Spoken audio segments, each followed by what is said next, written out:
এই আমি রে প্রথম রচনা রাখো, গরু রচনা রাখো।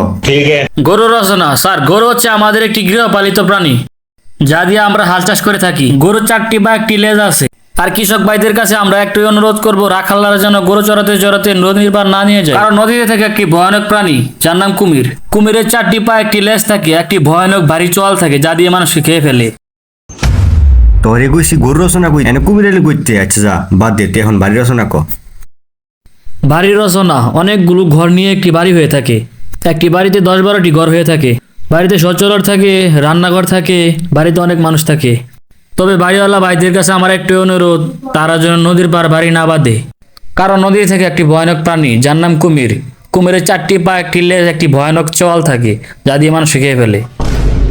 হাই, তোরে কইছি বাড়ি রচনা কইতে, তুই এটার ভিতরে কুমির ঢুকাইছিস আমার। আচ্ছা বাদ দে, তুই 3 নম্বর রচনা রাখ। নবাব সিরাজউদ্দৌলা আর পলাশী যুদ্ধের রচনা রাখ।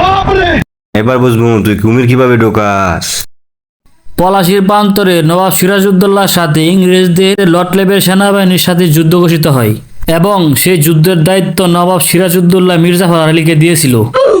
এবং নবাব সিরাজউদ্দৌলা 53,000 সৈনিক নিয়ে ইংরেজদের 3,000 সৈনিকের কাছে পরাজিত হয়, কারণ নবাব সিরাজউদ্দৌলা সেনাবাহিনীর যুদ্ধের দায়িত্ব মির্জাফর আলীকে দেওয়া মানেই হালকা একটা কুমির আনা। সুতরাং আমরা সবাই জানি কুমির একটি ভয়ানক প্রাণী যার 4টি পা, 1টি লেজ, একটি ভয়ানক চোয়াল থাকে যা দিয়ে মানুষ শিখে ফেলে।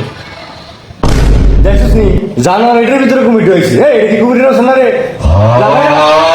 বাইরে কান ধরে থাক। অজাতে কত বড় জাত হইলে সবের ভিতরে কুমির ঢুকাইছে। জানোয়ার।